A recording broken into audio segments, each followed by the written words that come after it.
Hello everyone, this is Robert and I'll be kicking off our program today. It's a real treat to have Karen McDonald with us as she's a former manager with her PCAM credential. It almost sounded like she served a 15-year term as a manager, and in the last 5 years she's been a client favorite of our Washington office. And as Paige said, we present these webinars because we believe we can help point you towards an improved future by helping you prepare for upcoming expenses, saving you time, money, and the pain that comes with special assessments. We help our clients plan for predictable expenses, reducing all sorts of unwelcome surprises. And I'm glad to see a long list of attendees today because it shows how many of you care about the future of your association, or for you managers, the associations that you manage. Now, regarding accreditation, this course is approved for CE credit through CAMICB and the Florida Department of Business and Professional Regulation. Attendees will receive appropriate certificates of completion within approximately 1 week. Now, this is where it all started for me. This is the view out of the condo I purchased way back in 1982. Mortgaged up to my eyeballs, I cared a lot about what was going on, and I quickly became president.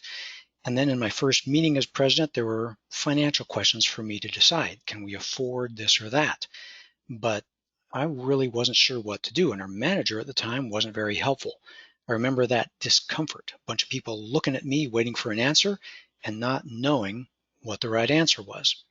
And that early experience led to the formation of association reserves, where we help our clients understand their numbers, giving them a plan so they know what to do and why. Guessing is no way to run an association. I face questions much like I'm sure you face. Should we replace this fence now or wait? How much should we be contributing? Do we have enough money in our reserve fund to do this project? Do we replace the pool heater from reserves or operating? And would a reserve study help us? Well, Karen and I are going to build a foundation for answering all those questions today. And it all boils down to being in a board meeting or a budget meeting where you make the decisions. Once you understand your responsibilities and the help you can find in a reserve study, things we'll cover in this presentation today, you'll be able to make the wise decisions you need to make at those board or budget meetings. So today in the next 30 minutes, we're going to take you from being unsure about basic reserve budget issues to learning how a reserve study guides you towards an improved future. And again, just simple truths, no math or details. We've done plenty of other webinars on those different detailed aspects of reserve studies that you'll find on our website, www.reservestudy.com, or on YouTube. Today's session is designed to give you enough reserve study basics so you'll have a good understanding of reserve decisions, what you're supposed to do and why. In other words, how the information in a reserve study helps your association move successfully towards the future. And as a reminder, this is a live presentation and everyone's been muted to keep the background noise to a minimum. I want to point out a few controls that appear on your screen. I like an interactive presentation, and Karen is used to speaking publicly. So every once in a while, if one of us needs your feedback, the way to respond is to raise your hand by clicking on the hands raised icon in your control panel that looks like the one you see on screen. And if you came with a question, or if at any time you have a question that arose due to something that one of us has said, just type it in the dialog box in your control panel, similar to the one you see on screen. Paige will be monitoring your questions throughout our session today, and she'll select from those at the end during our Q&A time. Now, I hope you have a pad of paper and are taking notes, but the session today is being recorded, so you or others can watch it at a later time. In addition, we'll create and send an outline to all attendees who fill out a survey at the end of today's session that will include answers to all the questions you submitted, even the ones we didn't have time to answer live. So, without further delay, let's give it a test. Give me a hands raised if you're ready for Karen to get going on today's presentation. Grab your mouse and click me a hands raised. Oh, good. They're quick. Paige and Karen, we got a sharp group with us today. Okay, thank you It's a very good much. sign. Yeah, I'm going to click everyone's hands down. And Karen, it's off to you. All right. Well, thank you, Robert. And hello, everyone. I'm very excited to be here today. Let's go ahead and get back to that board meeting that Robert mentioned. The board is responsible to run the association and make decisions to protect and preserve the assets of the corporation so they can be enjoyed by the homeowners. Most governing documents state clearly that the board has the power and the duty to collect funds to run the affairs of the association. This includes the daily, weekly, and monthly issues that you handle from the operating budget and preparing for the big expenses related to the association's major physical assets, which you do through reserves. This can be a challenge considering that everything at the association is in a constant state of deterioration. The end objective is that you will have a successful, financially sustainable community with pride of ownership and maximized property values. Believe it or not, it is actually all pretty simple, which we summarize in the 4 reserve rules. If this is all you get from this entire webinar, it will have been a good use of your time today. First, expenses always happen. The board is responsible to have a plan to handle those expenses. Delays in doing the projects or paying the expenses usually create extra costs, and the homeowners always get stuck paying the bill. Too many boards have the mistaken belief that they succeed by minimizing homeowner assessments. That's just plain wrong, and unfortunately, this was something that I saw all the time during my years of management. The board's primary responsibility is to care for the needs of the association, and it's the manager's job to keep them on track and help them develop an adequate budget. Minimizing the income to the association starves the association of the funds it needs to operate, which causes disappointment, discouragement, deterioration, and declining property values. But that's a topic that we'll cover in another webinar. Just make sure you don't miss the mark by pursuing the wrong objective. This chart shows the reserve contribution recommendations for our clients as a fraction of their total budget. Your major assets are deteriorating every day, and reserve contributions offset that ongoing cost of deterioration. There's no escaping that fact. You can see the typical range is 15 to 40% of the total budget. What's important, of course, is where your association lies on this chart, and it's primarily based on the common area assets you are responsible to maintain. Your association could be at the 15% end of the scale, or your association could be at the 40% end of the scale. This is something that you will learn in your reserve study. Next, we have a couple photos of common deterioration that we see. If you don't give your association the funds it needs to sustain itself because you are focusing on the wrong objective of minimizing homeowner assessments, we found that you'll actually increase your expenses. That's because most of your reserve expenses will increase significantly when not done on time because of advanced deterioration, thus expanding in scope and therefore price. Look at what I mean. Failing to perform asphalt maintenance causes expensive asphalt failure. Next, we have a photo of some ironwork. Failing to paint the ironwork causes it to rust and requires expensive replacement. And then next, we have painting. Very common project we see at associations. Failing to paint wood trim causes it to need expensive replacements. It's ironic that the associations focusing on the objective of trying to minimize homeowner assessments often end up with much higher expenses than if they did what needed to be done on an ongoing basis. Let me take an opportunity to make an important point, and I'd like to ask you, are reserve contributions for the present or for the future? Paige, can you launch our poll? Absolutely, the poll has been launched. Please go ahead and make your selection. Do you think reserve contributions are for the present or the future?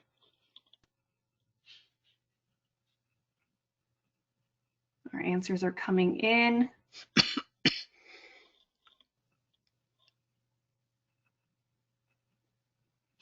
Okay, Karen, it looks like the majority, 85%, are saying for the future and 15% say for the present.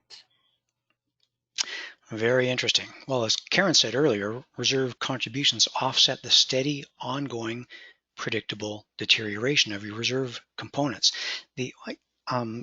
To answer the question on the screen, the actual expense happens at the point in time the component fails, but the deterioration was steady over time. So reserve contributions are not a guess about an expense 20 years into the future. Reserve contributions pay for the daily, weekly, and monthly deterioration that occurs over the entire life of the component. And we like to say that if you make the properly budgeted ongoing reserve contributions, the future will take care of itself. And here's an example of reserve expenses through the years, and this is why this is important. They are very irregular. In some years, the reserve expenses are large, and in other years, are very small or maybe even zero. So, Karen, why should an association care about reserve planning at all and not just collect and react with a special assessment as needed? Won't it all kind of average out over the long run? Well, over the long run, yes, it will. But owners come and go, and reserve expenses are predictable. While they are irregular, they are not random. And remembering the 4 reserve rules, the board is responsible to provide for the expenses of the association. The ongoing cost of deterioration is as real as any other bill. For the board and managers, it is fiscally responsible to recognize and offset the ongoing deterioration of your major common area assets. It's fair that all owners pay their fair share along the way, and doing projects on time actually saves money. Remember the 4 reserve study rules. Don't make things more expensive for the homeowners by delaying. Hey, I noticed that in that summary, you haven't addressed any state laws on reserves. Why is that? Well, the simple answer is that you don't plan for reserve expenses simply because of state laws. You plan for reserves because the association needs the funds. The expenses are predictable, and it takes many years to collect enough in small, steady increments to be able to pay for those large projects. While roughly 25 states currently have some type of reserve funding or disclosure legislation, boards are responsible to pay the bills of the association. Well, that's right. The bills don't change. The state legislators are different in every state. Laws change from time to time, but fundamentally everything's deteriorating, and you need to have funds set aside to offset that deterioration. Well, Karen, that's a great introduction to reserve planning in general. And let me ask everyone by a show of hands, raise your hand if you're ready for Karen to move on to discussing actual reserve studies themselves. Ready to move on from generalities to reserve studies themselves? Wow, again, same thing. Got a quick group on our hands today. Okay, I'm going to click hands down. And Karen, back to you. All right, thank you, Robert. So here we have an example of a reserve component list. The reserve component list answers the question, what are we expecting will happen and when? It's from this that we can calculate how much your association should have in reserves at this time and how much it needs to contribute on a monthly, quarterly, or annual basis. Look at the projects on this sample reserve component list.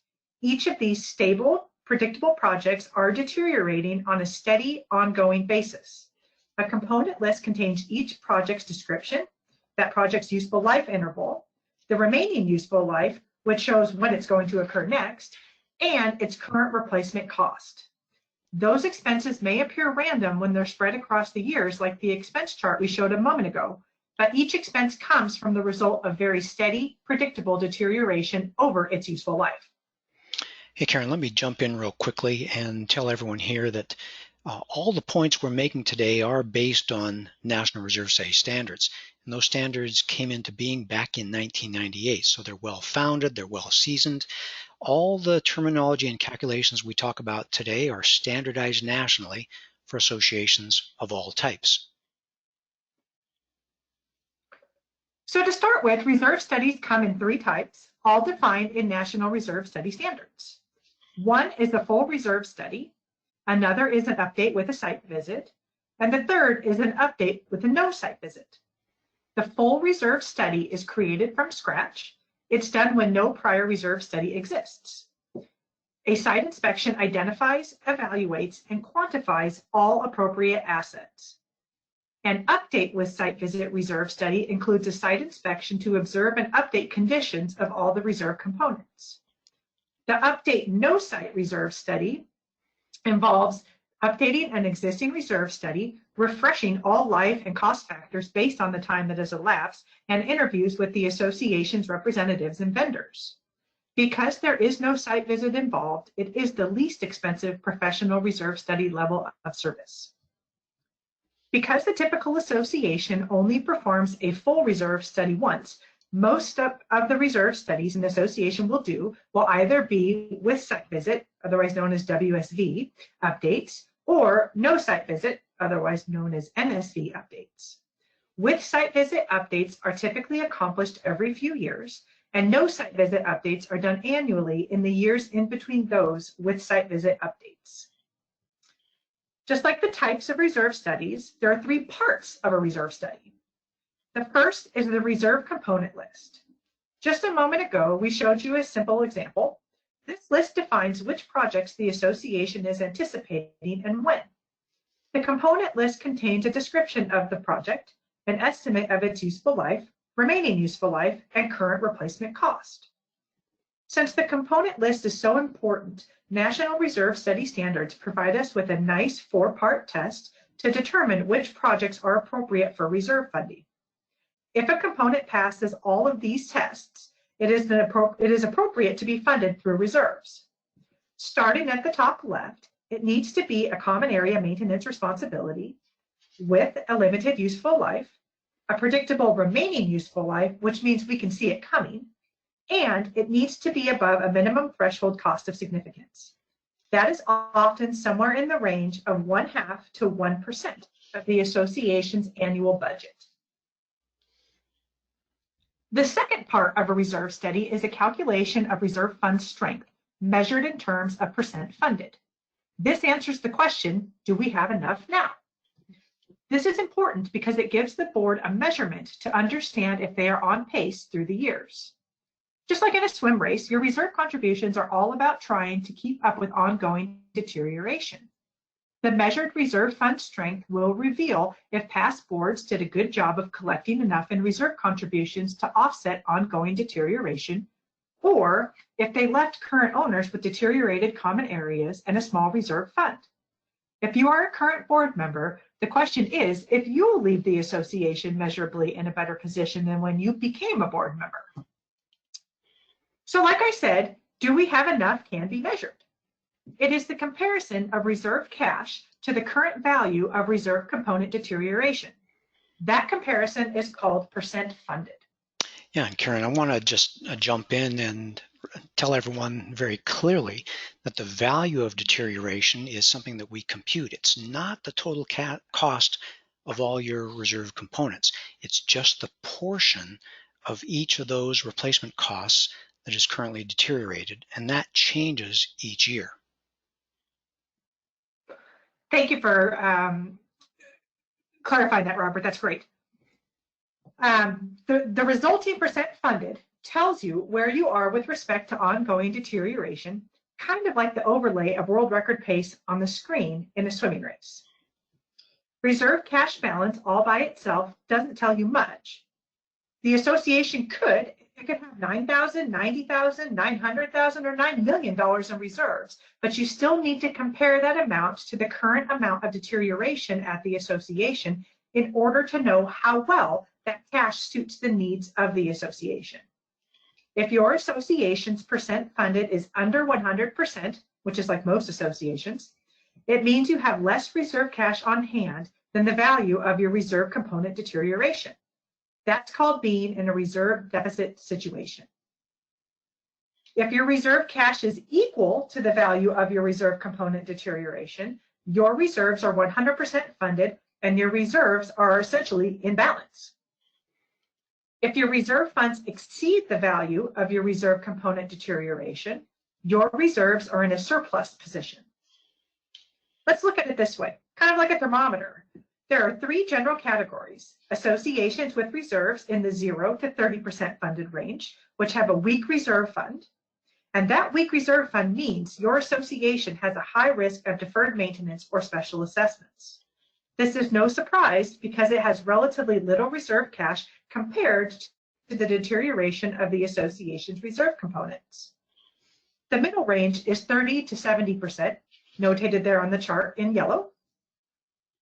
Most associations are in this middle range.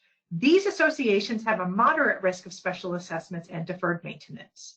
Associations in the 70 to 130% range are in what we consider the strong or good range. Note that the 100% point is right in the middle of this range. Next, we have a chart that shows why knowing your percent funded is important. This chart shows your association's risk of a special assessment depending on your percent funded. It's a very clear relationship. To no surprise, the lower your percent funded, the more likely you'll need a special assessment to do your projects on time. This shows you why we describe these three ranges. At the left side of the chart, in the 0 to 30% weak range, special assessments are very common. On the right side of the chart, for associations in the green over 70% range, special assessments are very rare and almost zero, really. That is because these associations have enough reserve cash to perform their reserve projects and to do them on time. This is an important enough concept that I want to show it to you a different way. Low risk of reserve cash flow problems, such as special assessments and deferred maintenance, is found among associations with a percent funded in the 70 to 130% range. This is what we call the good range. You'll see that there on the left side. Next is the medium risk, 30 to 70% funded range, and then comes the high risk of 0 to 30% range. This is where you don't want to be. Associations in this high-risk range regularly experience disruptive special assessments, reserve cash flow problems, stressful board meetings, which I have been to many. I bet you have. And lagging property values, many, and lagging property values due to poor curb appeal, deferred maintenance, and expensive special assessments. The bottom line is that the percent funded tells you your upcoming special assessment risk. The third and final part of a reserve study is a calculated multi-year reserve funding plan to answer the question of how much you should be reserving on an ongoing basis in order to be prepared. Remember, it boils down to being prepared for the anticipated list of expenses defined in your reserve component list. Being prepared means the money has been set aside so it is there when you need to spend it. All associations are different. Different size, age, materials, assets, maintenance, owner expectations, and reserve fund strength. So how much to contribute is definitely not a one-size-fits-all answer. I often tell my boards that this is the only portion of the reserve study that requires their action. The recommended funding plan is a call to action, and that means writing checks or making transfers to the reserve fund. Remember that it's the board's job to care for the assets in the association. Those assets are deteriorating, and that cost of deterioration is predictable and as real as any other bill the association faces. Thanks, Karen. I want to talk about this slide because it shows the pool where my son used to live. Making your scheduled reserve contributions has some very nice effects. It makes the difference between your pool looking like this, where they didn't have enough money to care for the pool, and this pool, one of our client associations, where they do have the cash to do their repair and replacement projects in a timely manner.